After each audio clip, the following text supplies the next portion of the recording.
how's it going? Alan here. I wanted to do this quick intro of what this video is going to be about. So I'm going to go through what the social media video I made, which was basically like a 1-minute video of how the end product ended up.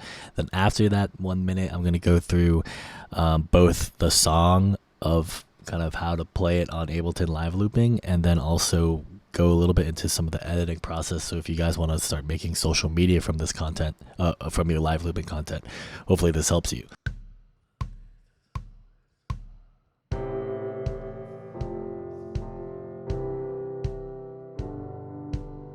Check.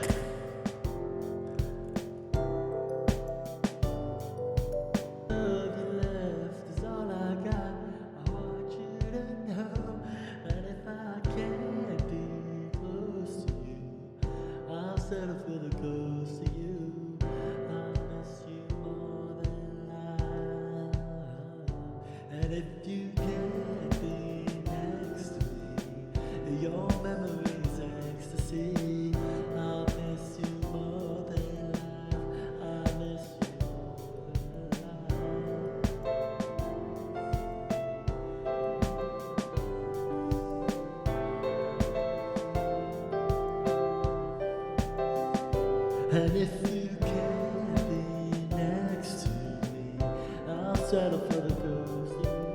I'll miss you more than life. I'll miss you more than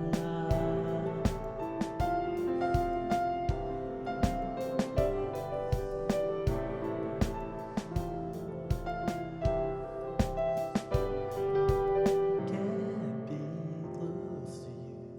I'll settle for the ghost of you. I miss you more than life. I miss you more than life. So let's just go into my desktop, and I'm gonna just start with what the chords were that I played.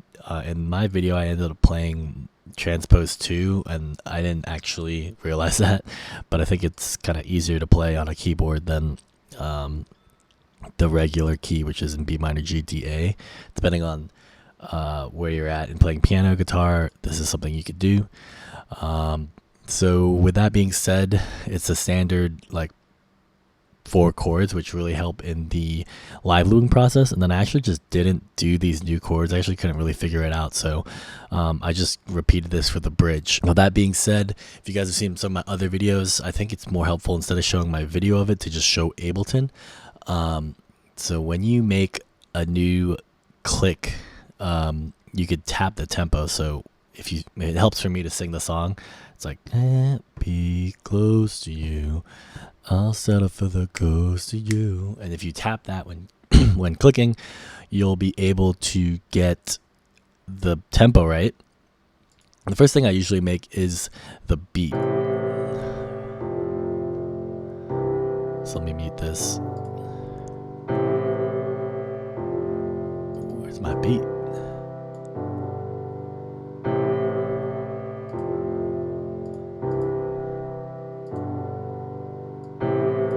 I have no idea why this is not playing. Oh, it's not on. Okay, there you go.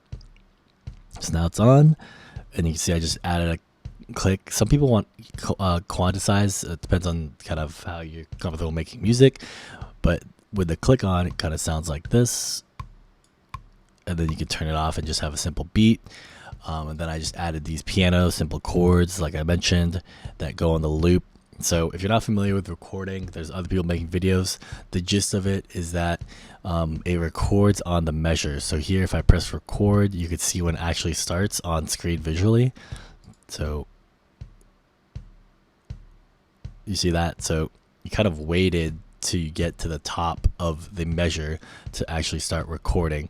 So that could give you some time to start building. And also when stopping, if you saw there, it stops at the top of the loop. So now you could get some lead in time to prep you to prepare your hands. That's something very important in recording. But essentially, this first row here is the verse, and then this is the what I recorded for the vocals or the chorus.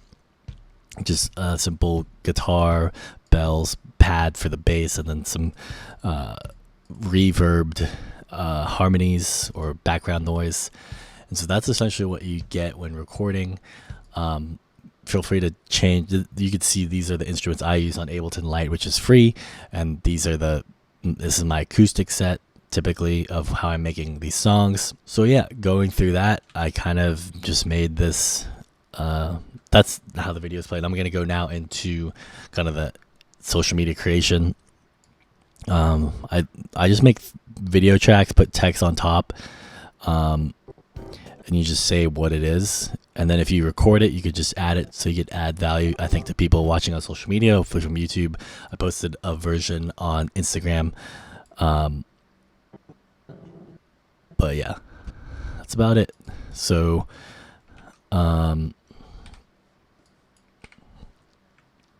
that's it. So now, in this literal video you're watching, I'm about to place this recording here as the intro and the tutorial. First I'm going to do the intro, and then I'm going to do this, and then I'm going to do the tutorial at the end. So that should be enough. So anyways, guys, very quick. It was a very quick tutorial, but you can see the notes I played here. If I just go over it, it's basically the same chords, just different octaves. And then the harmonies, it's something that you could add. I think this vocals track is something that some YouTubers suggest doing, or some live streamers, but you basically have this vocals, which is here, me speaking, and then you record from the vocals any changes. So this is the only way that you could have harmonies be on a live loop type of performance, is setting it up this way. I think it's pretty useful, but when you're using Ableton Lite, you can only have 8 tracks, so you're kind of limited in how you do this to having between vocals of recording and then harmonies. You're limited to about 5 other audio sounds. So if you have any questions or want further clarification, leave some comments below. Otherwise, I'll see you guys in some of my next videos. Thanks. Bye.